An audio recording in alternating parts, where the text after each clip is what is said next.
సాధించిన దానితో సంతృప్తిని చెంది అదే విజయం అనుకుంటే పొరపాటు. ఇది మనం అందరూ గుర్తుపెట్టుకోవాల్సినటువంటి సబ్జెక్ట్ అన్నమాట. జరగాల్సినటువంటి ఏమున్నాయి అంటే ముఖ్యమైన విషయాలు నాకు ఇష్టపచ్చి నేను తీసుకొచ్చాను. వాటిలో లోపాలు ఎవరుంటే సవరించండి, ఆ ఫ్రీడమ్ మీకు ఉంది. మొట్టమొదటిది ఏమిటయ్యా అంటే 140 కోట్ల మంది జనాభా అంటున్నాం మనం. 140 కోట్ల మందిలో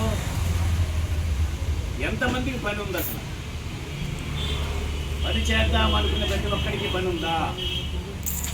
అలా ప్రతి ఒక్కరికి పని ఉన్నట్లయితే 80 కోట్ల మందికి రేషన్ కార్డులు ఇస్తారా? రేషన్ కార్డులు ఎవరికి ఇస్తారు? బిలో పావర్టీ లైన్ వాళ్ళకి ఇస్తారు. వాళ్ళకి నేను చెప్పేది గవర్నమెంట్ ఆఫ్ ఇండియా లెక్కలు, నా సొంత లెక్కలు నేను చెప్పట్లేదు. 80 కోట్ల మందికి వైట్ రేషన్ కార్డులు ఉన్నాయట. అసలు రేషన్ కార్డులు ఇవ్వడం ఎందుకు?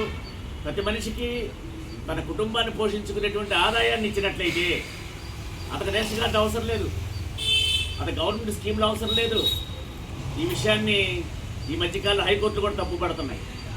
మీరు ఉచితాలని చెప్పేసి ఇచ్చేస్తున్నారు. ప్రభుత్వ ఉద్యోగులకేమో డిఏలు కానివ్వండి, రివిజన్స్ కానివ్వండి, ఇలాంటివి ఏమి ఇవ్వట్లేదు మీరు అని హైకోర్టులే తప్పులు పడుతున్నాయి. ఈ మధ్యకాలంలో చూస్తున్నాం మనం. అంటే ప్రతి మనిషికి ఆదాయం వచ్చేటువంటి మార్గాన్ని మనం తప్పనిసరిగా అనుసరించాలి. అది మొట్టమొదటిది మనం చేయవలసిన పని. రెండవది ఏమిటంటే మరి విద్యా